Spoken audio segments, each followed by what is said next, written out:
एक पेशेंट है जो डिस्निया, उसको बहुत सीवियर डिस्निया है और उसको सांस लेने में बहुत ज़्यादा दिक्कत हो रही है सर। वो बहुत परेशान है, उसको ऑक्सीजनेशन करा रहे हैं, लेकिन फिर भी अगर जल्दी से अगर वो नहीं सही हो रहा है तो उसको क्या कोई मेडिकेशन भी प्रोवाइड किया जा सकता है?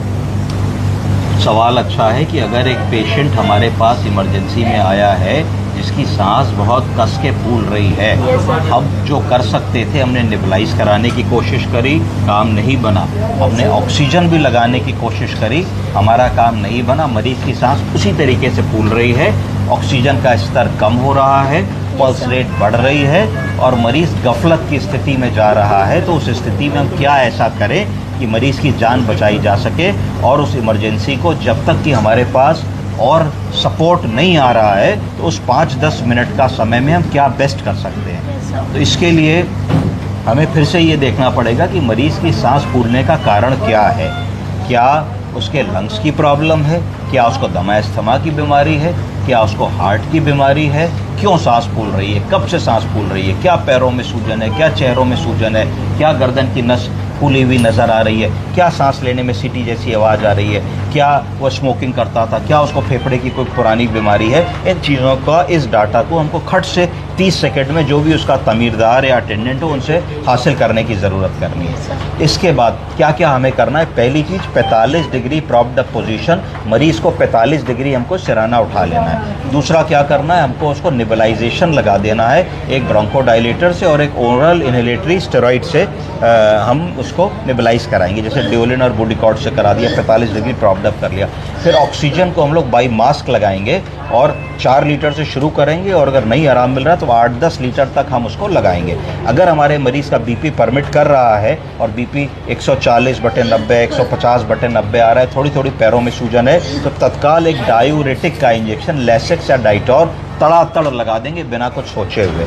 अगर मरीज़ को आला लगा करके लग में थोड़ी वीज़ महसूस हो रही है, तो हमें लग रहा है कि हवा का प्रवाह बहुत अच्छे से नहीं हो रहा है, एयर एंट्री क्लियर नहीं है, तो ब्रोंको डायलिटेशन के लिए नेबुलाइजेशन तो दे ही रही हो और एक डेरिफाइलिन का इंजेक्शन लगा दोगी।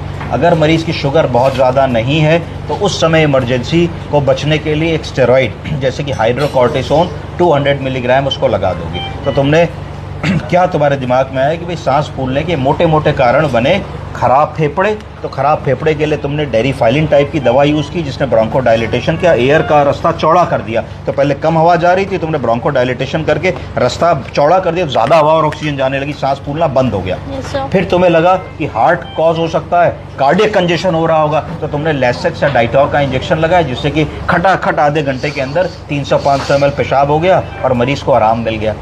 इसके बाद अगर तुम्हारे पास एबीजी की जांच उपलब्ध है तो तुमने खटाक से एबीजी कराने की कोशिश करी, उसमें तुमने देखा कि ब्लड का पीएच कम तो नहीं है, पीएच ज़्यादा तो नहीं है। पीएच अगर कम होता है तो उसको एसिडोसिस कहते हैं, पीएच अगर ज़्यादा होता है तो उसको एल्केलोसिस कहते हैं। कार्बन डाइऑक्साइड की मात्रा कैसी है? PCO2 ज़्यादा तो नहीं हो रहा। अगर PCO2 ज़्यादा है तो समझोगे CO2 रिटेन कर रहा है, PO2 कम है तो समझोगे कि partial pressure of oxygen blood में कम हो गया है, इसका मतलब ऑक्सीडेशन नहीं हो रहा, इसको VQ मिसमैच बोलते हैं। तो इस तरीके की अगर सिचुएशन आएगी तो फिर दिमाग में आएगा अगर पीएच किसी का बहुत कम आ रहा है, 7.1 आ रहा है, तो तुरंत कॉल फॉर हेल्प करोगे, अपने डॉक्टर से बात करोगे। तब तक सोडा बाइकार्बोनेट का सहारा लोगे, उसको 4 एम्पुल सोडा बाइकार्बोनेट हम लोग धीरे धीरे करके लगाएंगे।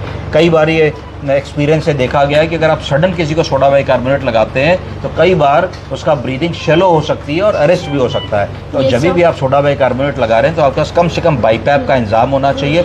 अगर बाईपैप का इंतजाम नहीं है तो आपके पास एम्बू बैग होना चाहिए, एम्बू बैग में मास्क लगा होना चाहिए, आपके पास 1-2 लोग हेल्प के होने चाहिए कि अगर मानिए मरीज़ को रेस्पिरेटरी डिस्ट्रेस होता है और बढ़ता है, अरेस्ट में जाता है, तो आप कैसे उसको CPCR करेंगे, कैसे आप उसको एम्ब्यू वेंटिलेशन करेंगे जब तक कि कोई आके इंटूबेट आपके मरीज़ को नहीं कर रहा है। आपको तब तक इंटूबेशन के सामान की व्यवस्था कर लेनी है, लैरिंगोस्कोप मंगा लेना है, 3 ब्लेड्स रख लेने हैं, 7, 7.5, 8 और 8.5 नंबर की ट्यूब्स रख लेनी है। इतने सब व्यवस्था को आपको हैंडल करना है। तो बड़ी से बड़ी रेस्पिरेटरी रिलेटेड इमरजेंसी आएगी तो जो 5-7 मिनट का समय इंपॉर्टेंट होता है, जिस समय ये होता है क्या करे कहीं कुछ हो ना जाए, तो उसमें ये सब अगर आप करेंगे तो आपको कम से कम ये ग्लानि नहीं होगी कि जो मैं कर सकती थी, चाहे PHC लेवल पे, CHC लेवल पे, छोटे जिला अस्पताल के लेवल पे, छोटे बड़े चिकित्सालय के लेवल पे जहाँ बहुत सारा सपोर्ट उपलब्ध नहीं है, तो मैंने कम से कम अपना ट्राई तो पूरा मारा। इसमें एक गुड 60-70% संभावना होगी कि पेशेंट सेटल हो जाएंगे, 10-20-30% होगी सेटल नहीं होंगे, थोड़ा आराम होगा तो आप उनको शिफ्ट कर सकती हैं, रेफ़र कर सकती हैं। ठीक है। हो गया आपका सवाल?